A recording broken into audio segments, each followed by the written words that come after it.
really excited to be sharing this with you, but I got a review of these two Super 7 Godzilla ReAction figures here. I got Anguirus and Godzilla from the 1955 Godzilla Raids Again movie, which is one of my favorites. I saw that as a kid and I thought it was just the most rad thing ever, and I fell in love with Anguirus.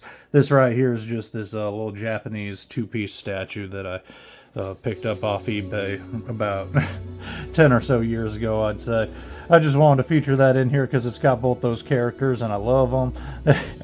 And why not? But I already opened this guy up, and I actually got this as a gift from my partner the other day here, and I thought that was so rad. He just came home from a bad day at work with a big box of Pokemon cards for himself and this Godzilla figure for me. So I thought that was just the coolest, and I love this fella. He is totally rad.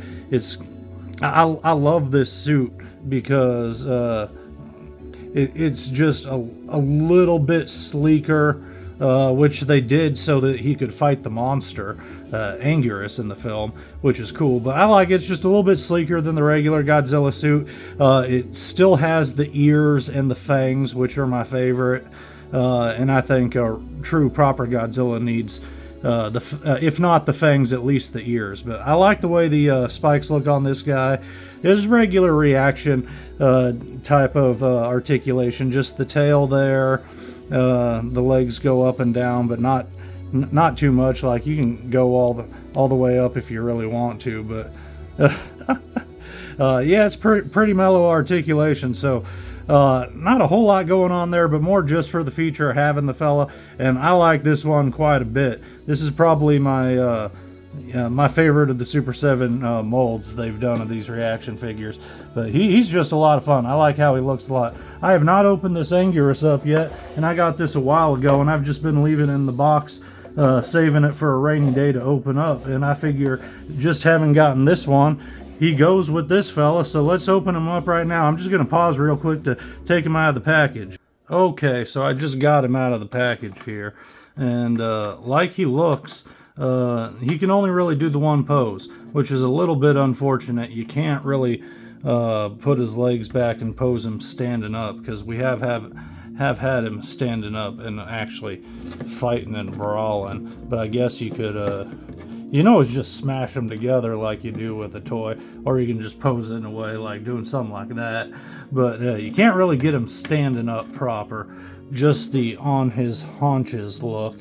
But that's cool, and you kind of see that in the package. You know what you're getting there. Now, this guy does have a strong black and white gray tone, which is what they have going on here, it seems, which is a little unfortunate because, I think it would have been cool if they were colored. These movies were in black and white. But it's not as noticeable with Godzilla just because of his general color scheme as that charcoal gray and the white spines on the back. So that works for the black and white color scheme. For Anguirus, not so much, because he's got that more tan, dark brown color going to him. So a little bit more noticeable with him, but you can still fudge it if you have him amongst your collection of other dudes there. So I like it. He's got your regular articulation. He's got the forearms, or I guess 2 arms and 2 legs, however you want to say it. The tail moves, and so does the head. So he's actually got 6 points of articulation instead of the 5 like the line is kind of known for. But that's part of the course with this line of figures, because there's always that extra tail there adding to it, because Godzilla's got the same thing going with his tail, legs, arms, and head. But yeah, there's a little short review here. I like these guys. They're real rad. Let me just hold on a second and give you a comparison.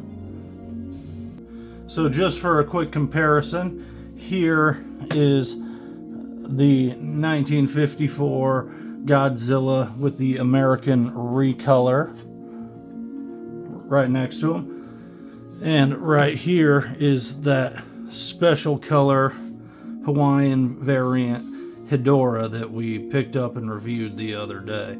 And man, this guy looks so cool. I love these colors. But yeah, so just general size comparison, and to really put it into scale, that right there is my NECA 1954 Godzilla action figure, and he's a full 6.5 inches.